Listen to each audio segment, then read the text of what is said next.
మిత్రమా, చెప్పుడు మాటలు చెప్పిన వారికన్నా వినేవారికి ప్రమాదం. ఎందుకంటే చెప్పినవారు చెప్పి వెళ్ళిపోతారు, కానీ వినేవారు వాటితో పెద్ద కథలు తయారు చేసుకుని భ్రమలు కల్పించుకుని అందులో చిక్కుకుపోతారు. మంచి బంధాలను పోగొట్టుకుంటారు. అందుకే జాగ్రత్తగా ఉండాలి మిత్రమా. నువ్వు ఎవరినైనా మోసం చేయగలిగావంటే దాని అర్థం మోసపోయిన వారు చేతకాని వారిని కాదు, నీ అర్హతకు మించి నిన్ను నమ్మారని అర్థం. ఒకటి గుర్తుంచుకో మిత్రమా, నిర్లక్ష్యం అనే పదం చాలా చిన్నది, కానీ దానివల్ల కలిగే గాయం చాలా పెద్దది మిత్రమా. అందుకే దేనిని ఎవరిని ఎప్పుడు నిర్లక్ష్యం చేయవద్దు మిత్రమా. ప్రపంచంలో ఒక్క మనిషికి మాత్రమే ఉండే ప్రమాదకరమైన మానసిక రోగం ఓర్వలేనితనం. తనకు లేనిది ఉన్నవాళ్ళను చూసి ఏడ్చేవాడిని ఎన్ని ఉన్నా సరే వాడు నిత్య దరిద్రుడే. అవునా? నీవు ఎంత ఐశ్వర్యవంతుడవో తెలుసుకోవడానికి నీ దగ్గర ఉన్న డబ్బును లెక్కించద్దు. కేవలం ఒక కన్నీటి బొట్టును రాల్చు. అది తుడవడానికి ఎన్ని చేతులు నీ దరికి చేరుతాయో లెక్కించు. అదే నిజమైన ఐశ్వర్యం మిత్రమా. మిత్రమా, కాలానికి కర్మకు జ్ఞాపకశక్తి ఎక్కువ. ఎంత కాలం తర్వాతైనా సరే మనిషి చేసిన మంచి చెడులకు అన్నీ ఫలితం ఇవ్వకుండా వదిలిపెట్టవు. కాదంటారా? పిల్లనిచ్చేటప్పుడు ఉన్నోడా లేనోడా అని కాదు, మనసున్నోడా అలవాట్లు లేనోడా అని చూడండి. ఎందుకంటే సంపాదిస్తే డబ్బొస్తుంది, కానీ సంస్కారం కాదు మిత్రమా. పొగిడి నిన్ను పాడు చేసేవారికన్నా నీ మంచి కోరి నిన్ను దండించేవారే ఎంతగానో మిన్న మిత్రమా. జీవితంలో ఏం చెయ్యాలో చెప్పేది రామాయణం, ఏం చెయ్యొద్దో చెప్పేది మహాభారతం, జీవితం ఎలా జీవించాలో తెలిపేది భగవద్గీత. కాదంటారా? దుర్మార్గుడితో స్నేహం పనికిరాదు మిత్రమా, విరోధము పనికిరాదు. ఉదాసీనంగా ఉండడం నేర్చుకోవాలి. నిప్పును పట్టుకుంటే కాలుతుంది, పోనీ చల్లారిన తర్వాత పట్టుకున్నా మసి అంటుతుంది. దుర్మార్గుడు పరిచయం కూడా అంతే మిత్రమా. అద్దం ఖరీదు వజ్రం కంటే 1,000,000 రెట్లు తక్కువ. అయినా కూడా వజ్రం పెట్టుకున్నా అద్దం కోసం వెతుకుతారనేది నిజం మిత్రమా. డబ్బు ఎవరితోనైనా ఖర్చు చెయ్యు, ఎలాంటి ఇబ్బంది లేదు. కానీ సమయం మాత్రం అర్హత గల వారితోనే గడుపు మిత్రమా.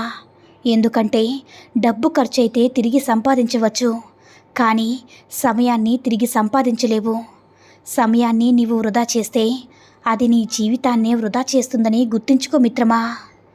కోరికలకు ఎప్పుడు బానిస కాకు, తృప్తిగా బ్రతకలేవు. కోరికల వెంట పరిగెడుతూ దేనిని తృప్తిగా అనుభవించలేవు మిత్రమా. జీవితం ఓ గొప్ప వరం, దానిని ఎప్పుడూ శాపంలా మార్చుకోకు. కష్టాలు అన్నిసార్లు మనల్ని నష్టపరచడానికి రావు, కొన్నిసార్లు మన మానసిక బలాన్ని దృఢపరచడానికి కూడా వస్తాయి. కాదంటారా? ఒకటి గుర్తుంచుకో మిత్రమా, మనం ఒకరిని అభిమానిస్తే వారిలోని మంచితో పాటు లోపాలను కూడా స్వీకరించగలగాలి. అప్పుడే స్నేహమైన బంధమైన బలంగా ఎప్పటికీ నిలిచి ఉంటుంది. ప్రపంచంలో లోపం లేని వ్యక్తి ఎవరూ ఉండరు కదా. మన ఆలోచన విధానం బట్టి మంచి చెడు ఆధారపడి ఉంటాయి. మూడో వ్యక్తి మాటలను ఎప్పుడైతే నమ్ముతామో అప్పుడే మనశ్శాంతి కోల్పోతాము మిత్రమా. విషబీజాలు నాటిన వాళ్ళు బాగానే ఉంటారు, అది మహావృక్షమై మన వంశాన్ని కూడా నాశనం చేస్తుంది. కాదంటారా? మనసులో కల్మషం లేనివారు మన ముందైనా వెనుకనైనా ఒకేలా మాట్లాడతారు. ఒంటి నిండా విషం నింపుకొని ఉన్నవారు మన ముందు తీయగా, మన వెనుక చెడుగా మాట్లాడతారు. కానీ ఒకటి మాత్రం నిజం మిత్రమా, సింహంతో స్నేహం చేసుకోవచ్చు, కానీ గుంట నక్కలతో దోస్తీ అత్యంత ప్రమాదకరమని తెలుసుకో మిత్రమా. డబ్బు ఒక మనిషికి జీవితాన్ని నేర్పినంతగా ఇంకెవరూ నేర్పలేరు. కాదంటారా? ఏ బంధమైనా కలుపుకోవడం మీద కాదు, నిలుపుకోవడం మీదే ఆధారపడి ఉంటుందని గుర్తుంచుకో మిత్రమా. శరీరాలు శాశ్వతం కాదు, సంపద స్థిరం కాదు, మృత్యువు ఎల్లప్పుడూ సమీపంలోనే ఉంటుంది. కావున ధర్మం ప్రకారం నడిచి పుణ్యం ఆర్జించాలి మిత్రమా. శత్రువునైనా క్షమించే మంచితనం నీలో ఉండాలి. అది మంచిదే గాని క్షమించాం కదా మారిపోయి ఉంటారని మళ్ళీ చేరదీసి మోసపోక మిత్రమా. ఎలాంటి వారినైనా ఎక్కడ ఉంచాలో అక్కడే ఉంచు. ఎందుకంటే దుష్టబుద్ధి కలవాడు నువ్వు చేసిన మేలు మర్చిపోయి నీకు కీడు చేయడానికి ప్రయత్నిస్తాడు. అందుకే పాత్ర ఎరిగి దానం చెయ్యు, క్షేత్రమెరిగి యాత్ర అని మన పెద్దవాళ్ళు చెప్పింది గుర్తుపెట్టుకోవాలి మిత్రమా. ఒకసారి దెబ్బతింటేనే తెలుస్తుంది నీలో ఎంత ధైర్యం ఉందో. ఒకసారి తప్పు చేస్తేనే తెలుస్తుంది మిత్రమా నీవు ఇంకా ఎంత నేర్చుకోవాలని. ఒకసారి ఓడిన తర్వాతే తెలుస్తుంది నీవు ఎలా గెలవగలవు అని. మన జీవితం కురుక్షేత్రమే అయినా మంచి చెప్పడానికి ఇక్కడ శ్రీకృష్ణుడు లేడు. మనలో పాండవులు అసలే లేరు. వందల కొద్దీ కౌరవ మందలే ఇక్కడ ఉన్నారు. జాగ్రత్త మిత్రమా. ఏ కాలంలో అయినా మనిషి బ్రతకాలంటే ఏం అవ్వదని ధైర్యమైన ఉండాలి, లేదా ఏమైనా అవ్వని అనే తెగింపైన ఉండాలి, కాదంటారా మిత్రమా.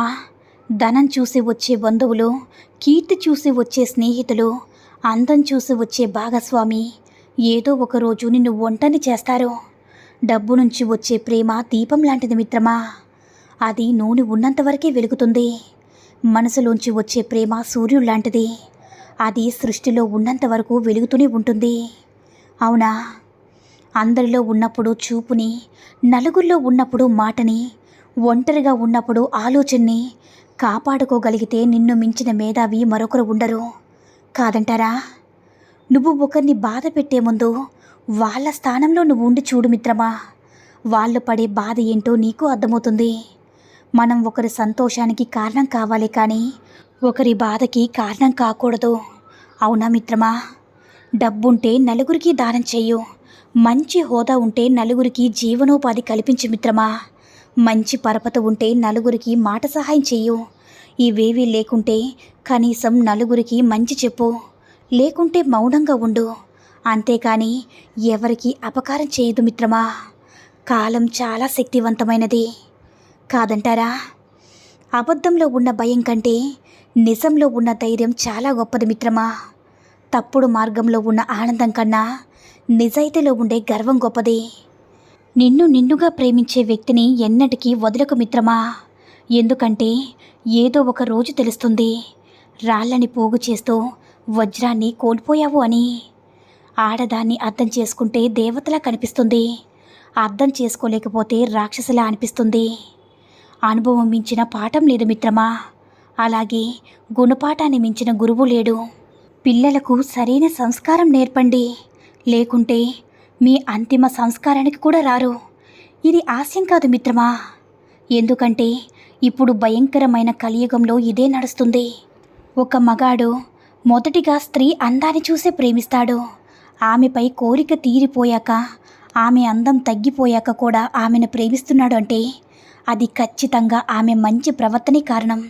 అందంగా ఉన్నప్పటికీ ప్రవర్తన చెడ్డగా ఉంటే అది కేవలం అతను మోజు తీరే వరకు మాత్రమే ఉంటుంది, కాదంటారా.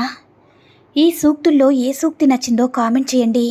ఈ వీడియో కనుక నచ్చినట్లయితే మరిన్ని వీడియోస్ కోసం మన ఛానల్ని సబ్స్క్రైబ్ చేసుకొని మాకు మరింతగా సపోర్ట్ చేయండి. ధన్యవాదాలు.